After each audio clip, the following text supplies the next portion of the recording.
Iran का युद्ध अभी खत्म होता नहीं दिख रहा। डोनाल्ड ट्रंप ने सीज फायर का जो विंडो खोला था, उस विंडो में इजराइल और ईरान ने मिसाइल मार दी। कच्चे तेल का भाव उबाल खा रहा है। यूरोप में गैस का भाव डबल हो गया है। इस ग्लोबल संकट के बीच नरेंद्र मोदी टीम बनाकर मैदान में है। मोदी और उनकी टीम के 25 खिलाड़ी, सबके पास एक ही टारगेट है। युद्धकाल को देश के लिए संकटकाल नहीं बनने देना है। राष्ट्रनीति से राजनीति को हरा देना है। मोदी की टास्क फोर्स अब वॉर फोर्स बन गई है।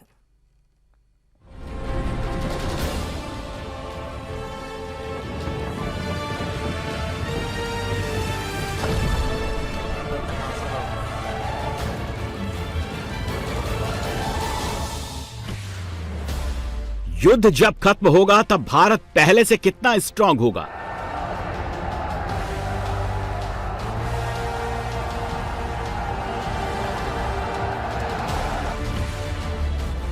नया वर्ल्ड ऑर्डर बनेगा, उसमें हिंदुस्तान का वजन कितना बढ़ेगा।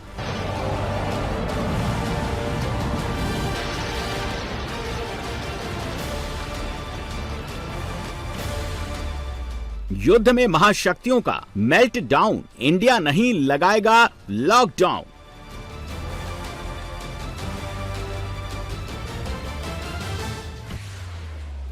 भारत का टाइम आने वाला है। काउंटडाउन शुरू हो चुका है।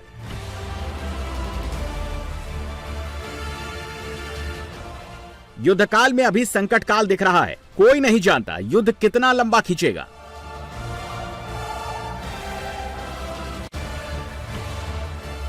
पांच दिन, 10 दिन, 1 महीना, 1 साल या अफगानिस्तान युद्ध की तरह 20 साल।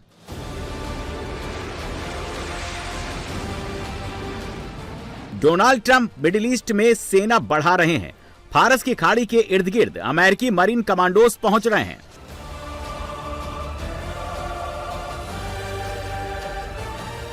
कोई नहीं जानता कि शांति कब होगी। कोई नहीं जानता कि यह युद्ध अभी कितने ट्विस्ट एंड टर्न लेगा।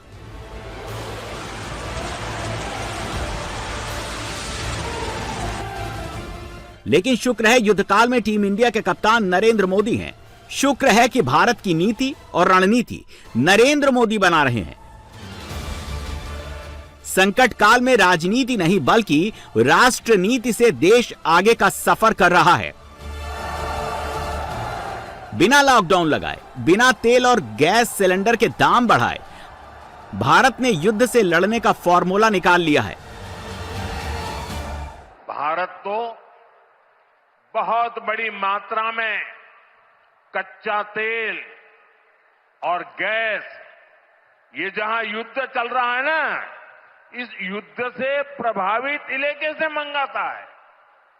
इसलिए सरकार हर वो कदम उठा रही है जिससे सामान्य परिवारों पर, हमारे किसान भाई बहनों पर इस संकट का बोझ न पड़े।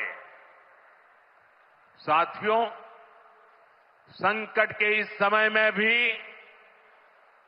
भारत ने अपने तेज विकास को निरंतर जारी रखा है। भारत हर संकट से लड़ेगा और जीतेगा भी। नरेंद्र मोदी ने बड़ा फैसला किया है। प्रधानमंत्री का फैसला 25 मुख्यमंत्रियों को बता दिया गया है। शॉर्ट टर्म, मीडियम टर्म और लॉन्ग टर्म, नरेंद्र मोदी ने 3 तरह के प्लान बनाए हैं। शॉर्ट टर्म प्लान के तहत भारत चलते फिरते टैंकर यानी फ्लोटिंग टैंकर से तेल और गैस खरीद रहा है। भारत ने 8 साल बाद ईरान से LNG खरीदी है। मीडियम टर्म प्लान के तहत भारत ने तेल और गैस इंपोर्ट का डाइवर्सिफिकेशन किया है। भारत पहले 27 देशों से तेल गैस इंपोर्ट करता था, अब 41 देशों से इंपोर्ट करता है। भारत पहले भी रूस से तेल खरीदता था, लेकिन अब रूस से गैस भी मंगाया जा रहा है। सबसे महत्वपूर्ण है लॉन्ग टर्म प्लान। अगर युद्ध 2 साल तक चला या 4 साल तक चला तो सरकार क्या करेगी? ईरान युद्ध को अभी 1 महीना हुआ है।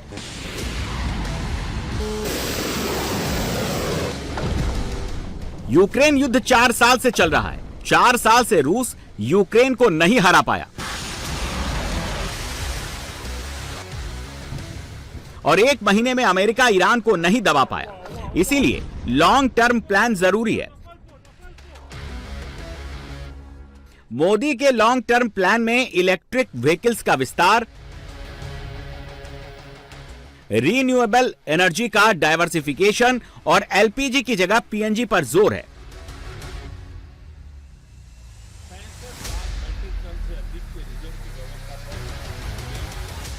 प्रधानमंत्री बार बार कोविड संकट का जिक्र क्यों कर रहे हैं? क्योंकि हिंदुस्तान को संकट से निकालने के लिए उसी लेवल पर प्रयास करने हैं जैसा कोविड के समय हुआ था। याद कीजिए, कोविड के समय भारत में डिजिटल पेमेंट यूपीआई रिवॉल्यूशन हुआ। सरकार ने यूपीआई पुश किया तो हर किसी के मोबाइल में डिजिटल बटुआ आ गया। पेटीएम ने एटीएम को रिप्लेस कर दिया। छुट्टे पैसे का संकट हमेशा हमेशा के लिए खत्म हो गया। युद्ध काल में इसी तरह लॉन्ग टर्म सॉल्यूशन ढूंढना होगा। नरेंद्र मोदी किस सिचुएशन में भारत की कप्तानी कर रहे हैं उसे समझना जरूरी है। नई दिल्ली से 2500 किलोमीटर दूर तेहरान में बमों की बारिश हो रही है। यूएई का दुबई, शारजाह, अबू धाबी और रास अल खैमा जंग का दूसरा मैदान बना हुआ है। इजराइल की राजधानी तेल अवीव और इजराइल की पोर्ट सिटी हाइफा पर क्लस्टर बम बरस रहे हैं।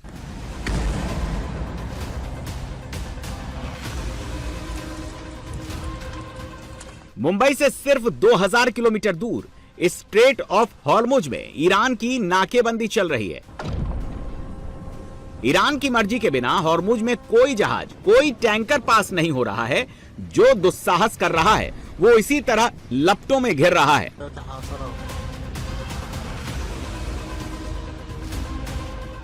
सुपर पावर अमेरिका भी स्ट्रेट ऑफ हॉर्मुज में फंस गया है। अमेरिका रोज रोज पैंतरे बदल रहा है, लेकिन हॉर्मुज से निकलने का रास्ता अमेरिका को नहीं मिल रहा।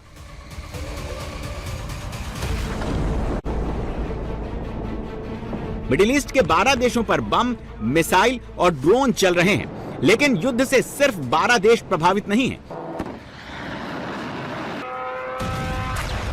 दुनिया का सबसे बिजी बिजनेस रूट बंद है। जिस रास्ते से सबसे ज्यादा तेल और गैस निकलता है, वहां पर इस वक्त सबसे ज्यादा खतरा है।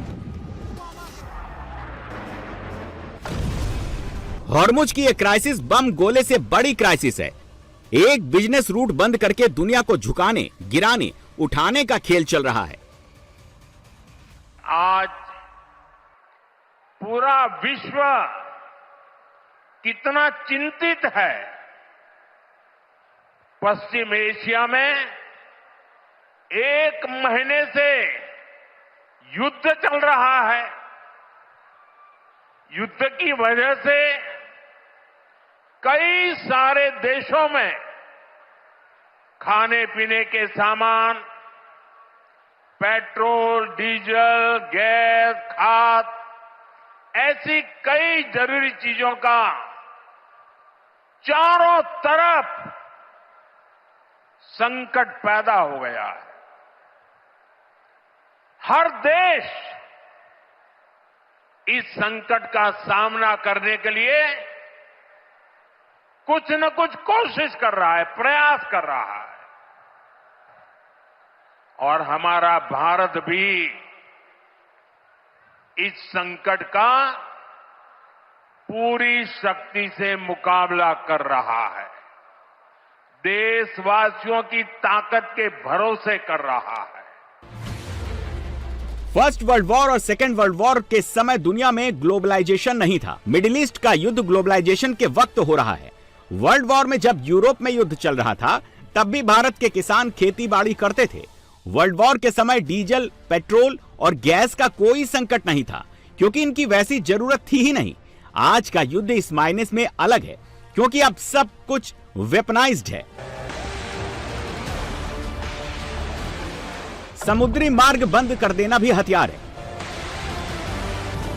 पड़ोसी देशों के पावर प्लांट की हिट लिस्ट जारी कर देना भी हथियार है।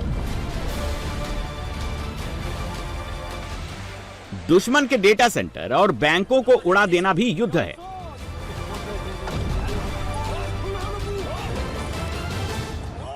नया युद्ध पुराने हथियार से नहीं लड़ा जा रहा। नया युद्ध नए नए तरह के हथियार से लड़ा जा रहा है।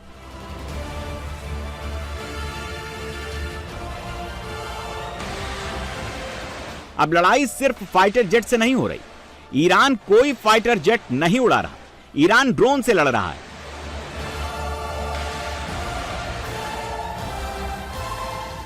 अमेरिकी सुपर पावर के दो प्रतीक, दो aircraft carrier USS Gerald Ford और यूएसएस अब्राहम लिंकन पीछे हट रहे हैं।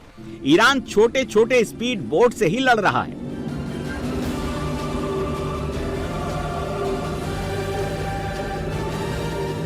भला किसने सोचा था कि यूक्रेन युद्ध में जो ज़ेलेंस्की अमेरिका से टॉमहॉक मिसाइलों के लिए गिड़गिड़ा रहे थे, वही ज़ेलेंस्की अब ईरान युद्ध में अमेरिका, सऊदी अरब और यूएई को हथियारों की सप्लाई कर रहे हैं।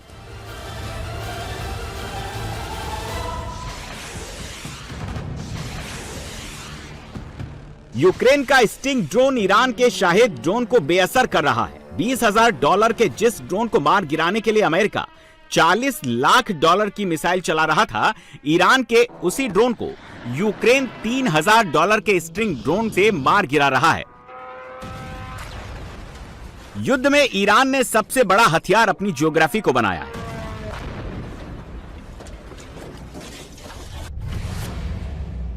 स्ट्रेट ऑफ हॉर्मुज का रास्ता बंद होने से क्रूड ऑयल की सप्लाई रुक गई है। दुनिया का लगभग 20% क्रूड ऑयल हॉर्मुज के नाके से पास होता है। एलएनजी और एलपीजी की सप्लाई रुकी हुई है।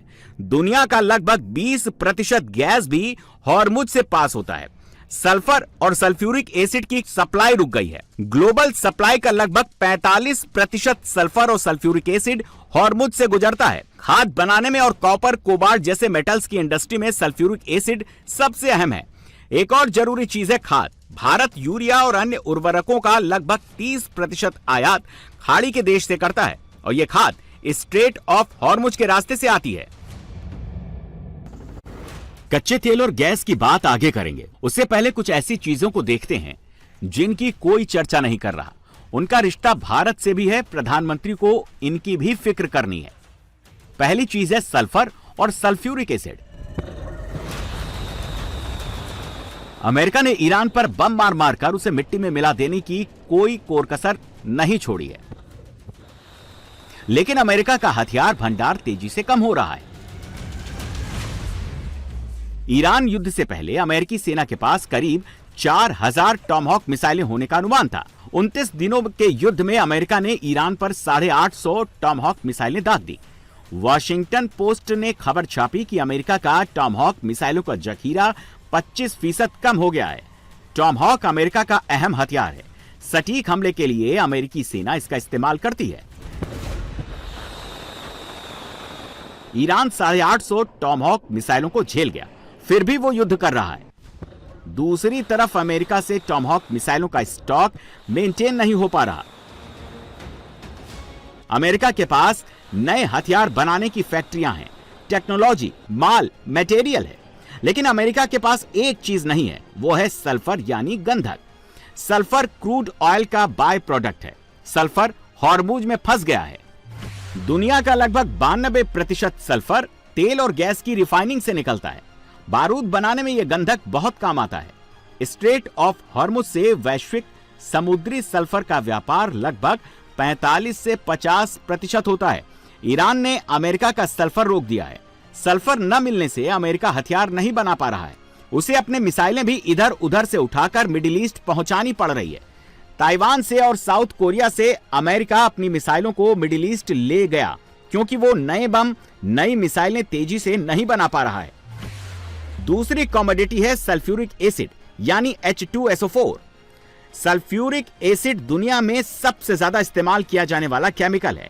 मेटल इंडस्ट्री में इसका सबसे ज्यादा यूज होता है। कॉपर और कोबाल्ट इंडस्ट्री में सल्फ्यूरिक एसिड का बड़े पैमाने पर यूज होता है। सल्फ्यूरिक एसिड न मिलने से कॉपर के दाम तेजी से बढ़े हैं। सल्फ्यूरिक एसिड का युद्ध में इस्तेमाल समझिए। ईरान ने मिडिल ईस्ट में अमेरिका के कई राडार उड़ा दिए। अमेरिका 2 बार रेडार नहीं लगा पाया।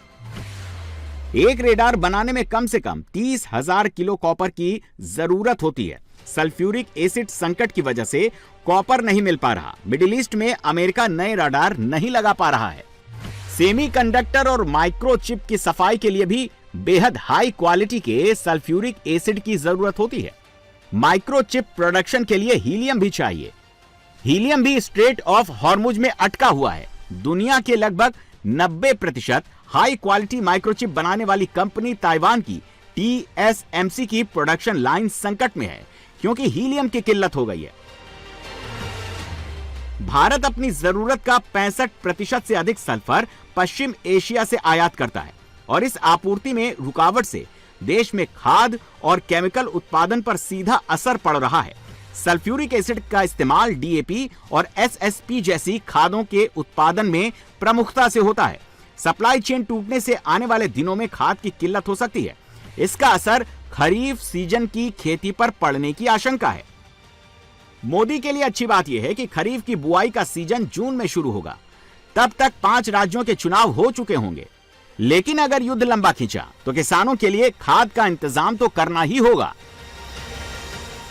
अभी जो युद्ध चल रहा है, इससे पैदा हुए संकट का सामना कैसे करना है, इसके बारे में मैंने संसद में भी विस्तार से बताया है।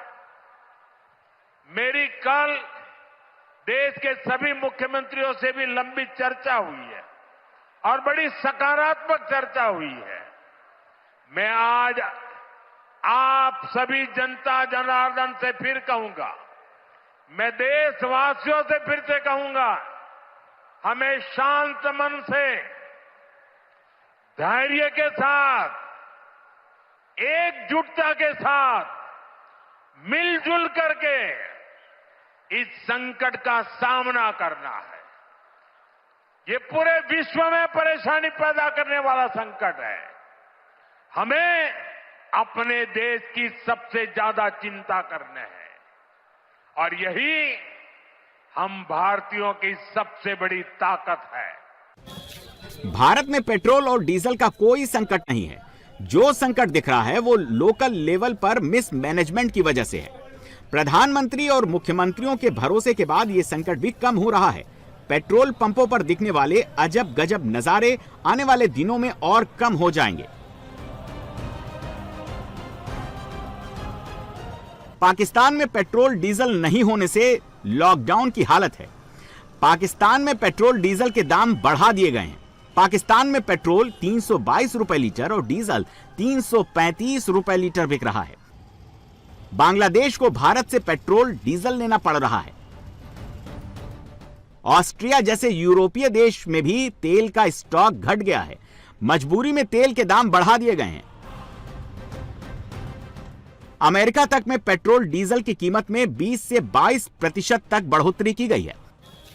लेकिन भारत में पेट्रोल डीजल का कोई संकट नहीं है। यह सब मैनेज कैसे हो रहा है? दुनिया में जितना भी क्रूड ऑयल प्रोड्यूस्ड होता है उसका 20% क्रूड इसी सकरे रास्ते यानी स्ट्रेट ऑफ हॉर्मुज से निकलता है। स्ट्रेट ऑफ हॉर्मुज पर अभी ईरान का दबदबा है। इसी स्ट्रेट ऑफ हॉर्मुज से सबसे बड़े क्रूड ऑयल एक्सपोर्टर सऊदी अरब का तेल निकलता है। यहीं से कुवैत का तेल निकलता है। इसी रास्ते UAE और बहरीन का क्रूड ऑयल एक्सपोर्ट होता है। ईरान ने इंटरनेशनल क्रूड ऑयल का रूट बंद कर दिया है। वॉर का टेंपरेचर पूरी दुनिया तक फैला दिया है।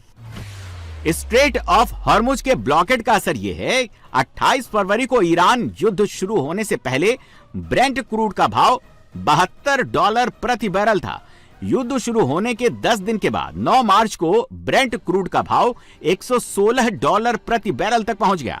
युद्ध खत्म होने की आशा में 10 मार्च को यह $85 प्रति बैरल तक गिर गया। लेकिन युद्ध चलता रहा। 19 मार्च को फिर से $116 प्रति बैरल का भाव पहुंच गया। ट्रंप ने 5 दिन का सीज फायर अनाउंस किया तो 23 मार्च को ब्रेंट क्रूड $98 प्रति बैरल तक गिर गया। लेकिन ईरान ने सीज फायर नहीं माना। युद्ध चलता रहा। 28 मार्च को यह फिर से $112 प्रति बैरल तक पहुंच गया। अमेरिका ने इसी बीच रूसी तेल से पाबंदी हटा ली। अमेरिका ने ईरान के क्रूड ऑयल एक्सपोर्टर से भी पाबंदियां उठा ली हैं, लेकिन क्रूड ऑयल मार्केट अभी ठंडा नहीं हुआ है। भारत को रोजाना 5.75 मिलियन बैरल कच्चा तेल यानी 57,50,000 बैरल कच्चा तेल चाहिए। हम अपनी जरूरत का 87% कच्चा तेल दूसरे देश से आयात करते हैं। हमारा सिर्फ 13% तेल अपना है। हम बाजार से कच्चा तेल मंगाते हैं और अपनी रिफाइनरियों में ही पेट्रोल, डीजल, केरोसिन और अन्य पेट्रोलियम प्रोडक्ट तैयार करते हैं। भारत के पास दुनिया की सबसे बड़ी रिफाइनरी है। रिलायंस इंडस्ट्री की जामनगर रिफाइनरी में हर तरह का क्रूड ऑयल रिफाइन किया जा सकता है, चाहे वो तेल ईरान का हो, रूस का हो या फिर वेनेजुएला का हो। रिलायंस के अलावा इंडियन ऑयल, बीपीसीएल, एचपीसीएल की भी रिफाइनरियां हैं। लेकिन कच्चा तेल हमारा अपना नहीं है। देश की जरूरत पूरी करने के लिए भारत 3 रीजन से तेल मंगाता है। तेल इंपोर्ट के लिए सबसे मेन रीजन है मिडिल ईस्ट के ओपेक देश, यानी इराक, सऊदी अरब, यूएई, कतर, ओमान, जॉर्डन आदि। फरवरी 2026 में भारत ने अपनी जरूरत का लगभग 55% कच्चा तेल ओपेक देशों से खरीदा था। सऊदी अरब से लगभग 19%, इराक से 16%, यूएई से 12%, कुवैत से 5%, कतर से 3%, कुल मिलाकर 55%। यही वो रीजन है जहां ईरान युद्ध का सबसे ज्यादा असर पड़ा है। मार्च में इस रीजन में नाम मात्र ही कच्चा तेल आ पाया, मुश्किल से 5%। ओपेक देशों के फ्लोटिंग टैंकर से लगभग 20% क्रूड ऑयल खरीदा गया। फरवरी 2026 में रूस से हमने लगभग 21% तेल मंगाया, अमेरिका से 6% तेल मंगवाया। मार्च में भारत ने सबसे ज्यादा लगभग 40% कच्चा तेल रूस से खरीदा, अमेरिका से लगभग 8% तेल खरीदा गया। आज की तारीख में भारत 41 देशों से कच्चा तेल खरीदता है। फरवरी में भारत ने नाइजीरिया, ब्राजील, अंगोला जैसे 30 अन्य देशों से लगभग 18% तेल मंगवाया। मार्च में यहां से 27% तेल खरीदा गया। भारत के पास 60 दिन का ऑयल स्टॉक है। हम मैक्सिमम 74 दिन तक स्टॉक रख सकते हैं। इनमें से 60 दिन का स्टॉक है और सप्लाई लाइन चालू है। हॉर्मुज का रास्ता बंद है तो मॉस्को वाला रास्ता खुल गया है। व्लादिवोस्टोक के रास्ते भी तेल आ रहा है। सेंट पीटर्सबर्ग से स्वेज नहर के रास्ते भी तेल आ रहा है। अमेरिका से नॉर्थ अटलांटिक महासागर पार करके भी भारत तक क्रूड ऑयल पहुंच रहा है। अफ्रीका के नीचे से चक्कर लगाकर भी भारत तक तेल आ रहा है। टीम की कप्तानी अगर सही हाथों में हो तो सही फैसले लिए जाते हैं। भारत अभी सेफ है तो सबसे बड़ी वजह यही है कि टीम इंडिया की कप्तानी सही हाथों में है। विपक्ष के लोग भड़काएंगे, अफवाह फैलाएंगे, कुछ लोग अफवाहों में आ भी जाएंगे, फिर भी मोदी हैं तो संकट नहीं है, मोदी हैं तो किल्लत नहीं है। मैं यूपी के, देश के सभी राजनीतिक दलों से भी आग्रहपूर्वक कहना चाहता हूं, विनती पूर्वक कहना चाहता हूं, इस प्रकार के संकट में ऐसी बातें करने से बचें जो देश के लिए नुकसानदायक है, जो भारतीयों के हक में है, जो भारत के हित में है, वही भारत सरकार की नीति और रणनीति है। राजनीति के लिए गलत बयानबाजी करने वाले राजनीतिक बहस में तो कुछ नंबर पा लेंगे, लेकिन देश को नुकसान पहुंचाने वाली हरकतों को देश की जनता कभी माफ नहीं करती। गैस की लाइन, सिलेंडर के लिए मारामारी आपने भी देखी होगी। टीवी पर, मोबाइल में, सोशल मीडिया पर हर जगह ऐसे वीडियो दिख रहे हैं। यह हकीकत है। दिल्ली की जहांगीरपुरी में सिलेंडर के लिए लगी ये लाइन कोई वायरल वीडियो नहीं है, यह हमारे कैमरे पर रिकॉर्ड किया गया वीडियो है। मुंबई के दादर में भी गैस के लिए ऐसी ही लाइन लगी है। छोटे शहरों की हालत इससे भी खराब है। नागपुर की ये आज की तस्वीरें हैं। गैस एजेंसियों के सामने उसी तरह की लाइन लगी है जैसे नोटबंदी के समय बैंक के आगे लाइन लगती थी। संकट के ऐसे समय सरकार एलपीजी से पीएनजी पर शिफ्ट करने का रिक्वेस्ट कर रही है। यह क्या माजरा है? क्या देश में सिर्फ एलपीजी का संकट है और पीएनजी पूरा है? दोनों से खाना बनता है और दोनों में अंतर क्या है? एलपीजी यानी सिलेंडर में भरकर आने वाली गैस और पीएनजी यानी पाइप से रसोई घर तक पहुंचने वाली गैस। एलपीजी डिलीवरी सिस्टम से आती है पीएनजी नेटवर्क सिस्टम से पहुंचती है। एलपीजी में प्रोपेन और ब्यूटेन गैस होती है, पीएनजी में मुख्य तौर पर मीथेन गैस होती है। एलपीजी का प्रोडक्शन भारत में कम है, लगभग 38%। पीएनजी का लगभग 60% प्रोडक्शन भारत में होता है। भारत अपनी जरूरत का 62% एलपीजी आयात करता है, पीएनजी आयात 40% ही करना पड़ता है। एक और बड़ा फैक्टर यह है कि एलपीजी का नेटवर्क पूरे भारत में है, जबकि पीएनजी का नेटवर्क सिर्फ बड़े शहरों में है। भारत विदेशों से जो भी एलपीजी मंगाता है उसका 90% हिस्सा स्ट्रेट ऑफ हॉर्मुज से आता है। ये ईरान युद्ध से पहले का फिगर है। अब सरकार ने इसे डाइवर्सिफाई कर दिया है। भारत ने अपनी रिफाइनरियों से कहा है कि वो एलपीजी का प्रोडक्शन मैक्सिमम लेवल पर बढ़ाएं। भारत में हर रोज लगभग 80,000 टन एलपीजी की जरूरत होती है। युद्ध काल में लगभग 50,000 टन एलपीजी का प्रोडक्शन भारत में ही हो रहा है और बाकी 30,000 मीट्रिक टन एलपीजी इंपोर्ट करनी पड़ रही है। भारतीय कंपनियों ने 8 लाख टन एलपीजी के कार्गो अमेरिका, रूस, ऑस्ट्रेलिया और दूसरे देशों से खरीदे हैं। एलपीजी का ये शिपमेंट भारत के 22 एलपीजी इंपोर्ट टर्मिनल पर आएंगे। 8 लाख टन का मतलब हुआ लगभग 25 दिनों की एलपीजी का इंतजाम। युद्ध शुरू होने से पहले भारत में आमतौर पर रोजाना 55 लाख सिलेंडर की रोजाना बुकिंग होती थी। युद्ध शुरू हुआ तो एलपीजी की पैनिक बाइंग ने सिलेंडर की रोजाना डिमांड 89 लाख तक पहुंचा दी, लेकिन अब यह घटकर दोबारा 55 लाख सिलेंडर पर आ गई है। ईरान में युद्ध शुरू हुआ 29 दिन हो चुके हैं। अब तक एक भी शहर में, एक भी मोहल्ले से पीएनजी शॉर्टेज या सप्लाई बंद होने की खबर नहीं आई, यानी गैस संकट के भी उपाय किए जा रहे हैं। यह बात अलग है कि सिलेंडर संकट में सरकार के वो उपाय नहीं दिख रहे। पैनिक बाइंग ना हो तो एलपीजी की सप्लाई भी कंट्रोल हो सकती है। जिसे जरूरत हो उसे गैस मिल सकती है। जरूरत से ज्यादा सिलेंडर भराकर रखने की प्रवृत्ति होगी तो दिक्कत बढ़ेगी। विपक्ष का पूरा जोर इस बात पर है कि किसी तरह दिक्कत बढ़ जाए, किसी तरह सरकार की शीशालेदर हो जाए, किसी तरह मोदी की लोकप्रियता घट जाए। লকডাউন টকডাউন করবে কিনা ভাবছে কিনা জানি না, করলে করবেন, লকডাউন করে মানুষকে ঘরবন্দি করে রাখবেন। पश्चिम बंगाल की मुख्यमंत्री ममता बनर्जी ने एक चुनावी सभा में सबसे पहले लॉकडाउन का जुमला उछाल दिया, जिसे पूरा विपक्ष ले उड़ा। आप किसी पेट्रोल पंप पे चले जाएं, किसी गैस एजेंसी पे चले जाएं, बड़े पैमाने पे लोग खड़े इंतजार कर रहे हैं। कुछ लोग रात भर रुक रहे हैं या रात भर इंतजार कर रहे हैं कि कैसे गाड़ी में पेट्रोल मिल जाए, डीजल मिल जाए।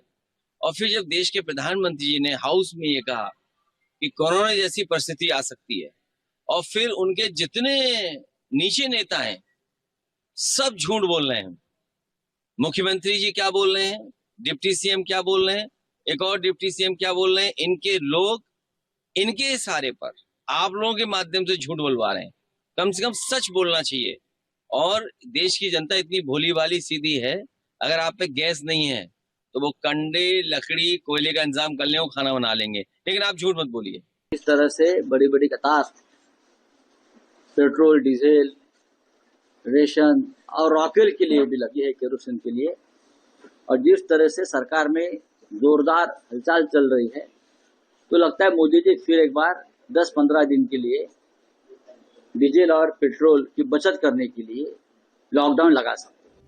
मुख्यमंत्रियों के साथ प्रधानमंत्री की मीटिंग से पहले वित्त मंत्री निर्मला सीतारमण ने संसद में खड़े होकर कह दिया कि भारत में लॉकडाउन नहीं लगेगा। What is happening in Pakistan? 200% hike on high octane fuel is happening. 20% hike on petrol and diesel overnight हुआ है. Petrol now is sold at 321 rupees, Pakistani rupees a liter. Smart lockdowns announced in Sindh province so that their fuel can be conserved. Restricting movement, gatherings and public events. Schools are shut for 2 weeks. Government offices have moved to 4-day working week. Private offices told to shift 50% staff to work from home. हम ये तो नहीं कर रहे हैं sir, मगर गलत फहमी फैला रहे हैं लोग, कुछ नेतागण, कि दे विल बी लॉकडाउन। कोई लॉकडाउन का गुंजाइश नहीं है भारत देश में। ये गलत फहमी फैलाना छोड़ना चाहिए नेतागण। वित्त मंत्री ने भरोसा दिया, प्रधानमंत्री ने भरोसा दिया, लेकिन विपक्ष अलग लीक पर चल निकला है। उसे चुनाव दिख रहा है। ममता के सामने बंगाल का चुनाव है, अखिलेश यादव को अगले साल का यूपी चुनाव दिख रहा है। भगवंत मान के राज्य पंजाब में भी अगले साल इलेक्शन होने वाला है, इसीलिए ये सभी नेता मोदी पर तंज कस रहे हैं कि ਤੁਹਾਡੇ बहुत अच्छे संबंध ने बहुत सारे मुल्कों के ਜਿਹੜੇ राष्ट्रपति ने ਜਾਂ प्रधान मंत्री ने। ਤੁਸੀਂ ਐਡ भी ਅਸੀਂ सुनते रहे हैं कि युद्ध बंद करा के युद्ध रुकवा के ਤੁਸੀਂ ਭਾਰਤੀਆਂ ਨੂੰ ਸੁਰੱਖਿਅਤ ਕੱਢਣ ਦੇ ਦਾਅਵੇ ਕਰਦੇ ਹੋ ਤੇ ਇਹ ਵਕਤ ਆਪਣੀ ਉਸ ਪਰਸਨਲ ਦੋਸਤੀ ਨੂੰ इस्तेमाल करन दा भारत दे 140 करोड़ लोगों लिए। विश्व गुरु बनने दी गल्लां असीं कर रहे हैं, पर जो सुन रहे हैं ਜਾਂ पढ़ रहे हैं वो किसी होर पासे नूं जा रहे हैं कि सानू वाइट हाउस चों ऑर्डर आउंदा है भारत नूं कि असीं तुहानूं 1 महीने वास्ते रशिया तो कच्चा तेल ਜਾਂ रशिया तो तेल खरीदण दी इजाजत दिंदे हैं। नरेंद्र मोदी को राजनीति भी देखनी है, लेकिन संकट काल में राष्ट्रनीति सबसे आगे है। इसीलिए राष्ट्रनीति के लिए मोदी ने एक्साइज ड्यूटी 0 कर दिया, लेकिन देश की जनता पर महंगे क्रूड ऑयल का बोझ नहीं डाला। सरकार रूस से, अमेरिका से, स्पेन से, यहां तक कि ऑस्ट्रेलिया और अर्जेंटीना से भी एलपीजी ला रही है। संकट काल में लॉकडाउन की सोच भी नहीं रही।